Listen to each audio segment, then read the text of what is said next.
कभी आपको ऐसा फील हुआ है कि वॉशरूम बार बार जाना पड़ रहा है लेकिन यूरिन प्रॉपरली पास ही नहीं हो रहा है। और जब यूरिन आता है तो बर्निंग होती है, इरिटेशन होती है और लोअर स्टमक में बहुत अजीब सा प्रेशर फील होता है। बहुत सी विमेन इस फीलिंग को इग्नोर कर देती हैं। वो सोचती हैं कि शायद हीट होगी, पानी कम पिया होगा या टेम्पररी प्रॉब्लम होगी। लेकिन हर बार ये नॉर्मल नहीं होता है। कभी कभी ये यूटीआई होता है, यानी यूरिनरी ट्रैक्ट इन्फेक्शन। और शॉकिंग बात ये है कि मिलियंस ऑफ विमेन हर साल यूटीआई फेस करती हैं। लेकिन अवेयरनेस की कमी की वजह से ये इन्फेक्शन बार बार रिपीट होता रहता है। और अगर इस इन्फेक्शन को इग्नोर किया जाए तो कभी कभी ये किडनीज तक भी पहुंच सकता है। आज की वीडियो में हम ये डिटेल से समझेंगे कि यूटीआई एक्चुअली होता क्या है, विमेन में ये इतना कॉमन क्यों है और कौन से सिम्टम्स डेंजरस हो सकते हैं। साथ ही साथ नेचुरल और एकदम असरदार उपाय क्या हैं और सबसे इम्पोर्टेंट, फ्यूचर में यूटीआई को प्रिवेंट कैसे किया जाए। नमस्ते everyone, welcome back to my channel Pavki. आज की वीडियो आपके लिए बहुत इंपॉर्टेंट है क्योंकि हर विमेन यूटीआई अपने लाइफ में कभी ना कभी और बार बार फेस करती रहती है। अगर आपने कभी बर्निंग यूरिनेशन, बार बार वॉशरूम जाने की फीलिंग, पेल्विक डिस्कम्फर्ट या यूरिन इन्फेक्शन एक्सपीरियंस किया है तो ये वीडियो आपके लिए बहुत ज़्यादा इंपॉर्टेंट है। क्योंकि यूटीआई सिर्फ एक टेम्पररी इन्फेक्शन नहीं होता है, बहुत बार ये बॉडी की वार्निंग सिग्नल है कि अंदर बैक्टीरिया इम्बैलेंस है, डिहाइड्रेशन है, वीक इम्यूनिटी है, साथ ही साथ पुअर हाइजीन और हार्मोनल इशू चल रहा है। स्पेशली विमेन में ये प्रॉब्लम बहुत कॉमन है, इसलिए अवेयरनेस बहुत ज़रूरी है। सबसे पहले समझते हैं कि यूटीआई एक्चुअली होता क्या है। यूटीआई का पूरा फुल फॉर्म रहता है यूरिनरी ट्रैक्ट इन्फेक्शन। हमारे यूरिनरी ट्रैक्ट में किडनीज, ब्लैडर, यूरेथ्रा और यूट्रस आते हैं। जब बैक्टीरिया और यूरिनरी ट्रैक्ट में एंटर करके ग्रो करने लगता है तब इन्फेक्शन डेवलप होता है। मोस्ट केसेस में एक ई कॉली नाम का बैक्टीरिया रिस्पॉन्सिबल होता है। ये बैक्टीरिया नॉर्मली इंटेस्टाइन में होता है, लेकिन जब ये यूरिनरी ट्रैक्ट तक पहुंच जाता है तब प्रॉब्लम क्रिएट होती है। सबसे कॉमन इन्फेक्शन ब्लैडर में होता है। इसी वजह से बर्निंग सेंसेशन, बार बार यूरिन आना और डिस्कम्फर्ट जैसे सिम्टम्स डेवलप होते हैं। और अगर इन्फेक्शन ऊपर किडनीज तक पहुंच जाए तो कंडीशन थोड़ी सीरियस हो जाती है। यूटीआई के सिम्टम्स हर विमेन में सेम नहीं होते हैं, लेकिन कुछ कॉमन साइंस जरूर होते हैं जिन्हें इग्नोर नहीं करना चाहिए। सबसे कॉमन सिम्टम्स होते हैं यूरिन पास करते वक्त बर्निंग सेंसेशन। बहुत सी विमेन को बार बार वॉशरूम जाने का अर्ज फील होता है, लेकिन यूरिन बहुत थोड़ा सा आता है। कभी लोअर एब्डोमेन में हैवी फील होता है, कभी पेल्विक एरिया में प्रेशर फील होता है। कुछ वुमेन नोटिस करती हैं कि यूरिन की स्मेल स्ट्रॉन्ग हो गई है या यूरिन क्लाउडी लग रहा है। कुछ केसेस में फैटीग भी हो सकता है। और अगर इन्फेक्शन सीवियर हो जाए तो फीवर आना, चिल्स आना, नॉजिया फील होना, साथ ही साथ बैक पेन भी डेवलप हो जाता है। ये साइंस इंडिकेट कर सकते हैं कि इन्फेक्शन किडनी तक पहुंच रहा है। अब इम्पॉर्टेंट क्वेश्चन ये है कि विमेन में यूटीआई इतना कॉमन क्यों होता है। सबसे बड़ा रीजन है फीमेल एनाटॉमी। फीमेल की यूरेथ्रा और मैन के कंपैरिजन में शॉर्टर होती है। इसी वजह से बैक्टीरिया को ब्लैडर तक पहुंचने में ज़्यादा डिस्टेंस ट्रेवल नहीं करना पड़ता। दूसरा रीज़न है हाइड्रेशन की कमी। जब हम प्रॉपर पानी नहीं पीते हैं तो बैक्टीरिया इजीली फ्लश आउट नहीं हो पाता। तीसरा मेजर रीज़न होता है यूरिन को ज़्यादा देर तक होल्ड करना।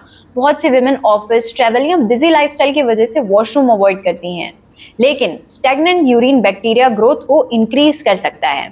इम्प्रॉपर हाइजीन हैबिट्स भी इन्फेक्शन का बड़ा रिस्क है। टाइट सिंथेटिक अंडरवेयर्स पहनना, स्वेटी क्लोथ्स रखना या वेट अंडरगारमेंट्स बैक्टीरिया के लिए सूटेबल एनवायरनमेंट क्रिएट करते हैं। हार्मोनल चेंजेस भी इंपॉर्टेंट रोल प्ले करते हैं। प्रेगनेंसी, मोनोपॉज, डायबिटीज और वीक इम्यूनिटी की वजह से भी यूटीआई का रिस्क इंक्रीज हो सकता है। प्रॉब्लम ये है कि यूटीआई हमेशा सेवियर सिम्टम्स के साथ स्टार्ट नहीं होता है। कभी कभी बिगनिंग में साइंस बहुत सटल होते हैं, जैसे हल्का burning sensation, mild irritation, urine का कलर डार्क लगना या बार बार वॉशरूम जाने की फीलिंग। और इसी स्टेज में बहुत से विमेन सिम्टम्स को इग्नोर कर देती हैं। वो ये सोचती हैं ये टेम्परेरी प्रॉब्लम होगी और ऑटोमेटिकली ठीक हो जाएगी। लेकिन जितना जल्दी आप इनको अटेंशन देंगे उतना इन्फेक्शन सीवियर होने का रिस्क कम होता है। सबसे कॉमन मिस्टेक जो हर विमेन करती है वो है सेल्फ मेडिकेशन। बहुत से विमेन बिना प्रॉपर कंसल्टेशन के रैंडम एंटीबायोटिक्स स्टार्ट कर देती हैं। इससे टेम्परेरी रिलीफ तो मिल जाता है, लेकिन इनकम्प्लीट ट्रीटमेंट फ्यूचर में एंटीबायोटिक रेजिस्टेंस क्रिएट कर देते हैं। दूसरी मिस्टेक होती है इंटीमेट हाइजीन प्रोडक्ट्स का ओवर यूज करना। स्ट्रॉन्ग सेंटेड वॉशेस और harsh chemicals healthy vagina flora को डिस्टर्ब कर सकते हैं। शुगरी हेवी डाइट भी इन्फेक्शन को वर्सन कर सकती है, स्पेशली डायबिटिक वुमेन में। और डिहाइड्रेशन तो ऑलरेडी मेजर ट्रिगर होता ही है। अगर बॉडी प्रॉपरली हाइड्रेटेड नहीं है तो बैक्टीरिया फ्लश आउट करना बहुत डिफिकल्ट हो जाता है। स्वेटी वर्कआउट, क्लोथ्स या वेट अंडरगारमेंट्स ज़्यादा देर तक पहनना भी बैक्टीरिया ग्रोथ को इंक्रीज कर सकता है। अब बात करते हैं नेचुरल और आयुर्वेदिक सपोर्ट की। देखिए, सबसे पावरफुल सपोर्ट होता है हाइड्रेशन। जब आप प्रॉपर फ्लूइड्स लेते हो तो बॉडी बैक्टीरिया को फ्लश आउट करने में बेटर काम करती है। वार्म वाटर पीना, नारियल पानी पीना, बार्ले वाटर और धनी का पानी पीना आपको सूदिंग फीलिंग देता है। दिन भर थोड़ा थोड़ा सिप करना बेटर होता है इंस्टेड ऑफ एक साथ पूरा पानी पी जाना। क्रैनबेरी के बारे में भी आपने बहुत सुना होगा। रिसर्च सजेस्ट करती है कि क्रैनबेरी कंपाउंड्स बैक्टीरिया को ब्लैडर वॉल्स पर स्टिक करने से रोकने में हेल्प करते हैं। विटामिन सी भी हेल्पफुल हो सकता है क्योंकि यूरिन को एसिडिक बनाने में सपोर्ट करता है। नेचुरल विटामिन सी सोर्सेज जैसे आंवला हो गया, नींबू हो गया, ऑरेंजेस, ये बहुत ही बेनिफिशियल होते हैं। आयुर्वेद में यूटीआई को ऑफन पित्त इम्बैलेंस और यूरिनरी इन्फ्लामेशन से कनेक्ट किया जाता है।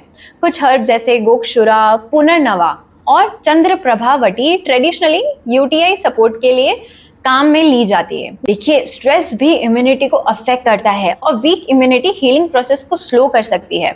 तो आप जेंटल योगा कीजिए, जैसे बद्ध कोणासन हो गया, चाइल्ड पोज हो गया, सुप्तबद्ध कोणासन। बॉडी को रिलैक्स करते हैं और साथ ही साथ बॉडी को इम्यूनिटी प्रोवाइड करते हैं। और एक बहुत अच्छी रेमेडी है प्राणायाम। डीप ब्रीदिंग और रिलैक्सेशन प्रैक्टिस करने से नर्वस सिस्टम को काम मिलता है, जो इनडायरेक्टली रिकवरी को सपोर्ट करता है। लेकिन एक्टिव इन्फेक्शन में इंटेंस वर्कआउट अवॉइड करना बेटर है।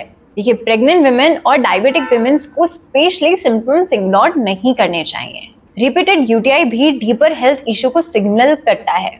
यूटीआई प्रिवेंशन कॉम्प्लिकेटेड नहीं है, लेकिन कंसिस्टेंसी इंपॉर्टेंट है। प्रॉपर हाइड्रेशन मेंटेन करना, यूरिन को ज़्यादा देर तक होल्ड मत करिए, कॉटन अंडरवेयर पहनिए और स्वेटी क्लोथ्स जल्दी चेंज कर लीजिए। एक्सेस शुगर इंटेक रिड्यूस करिए और इम्यूनिटी को स्ट्रॉन्ग रखने पर फोकस करिए।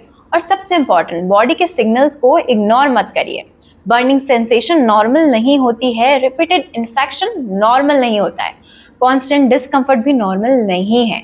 बॉडी जब रिपीटेड सिग्नल्स देती है तो वो अटेंशन मांग रही होती है। जितना जल्दी अवेयरनेस आएगी उतनी जल्दी हीलिंग पॉसिबल होगी।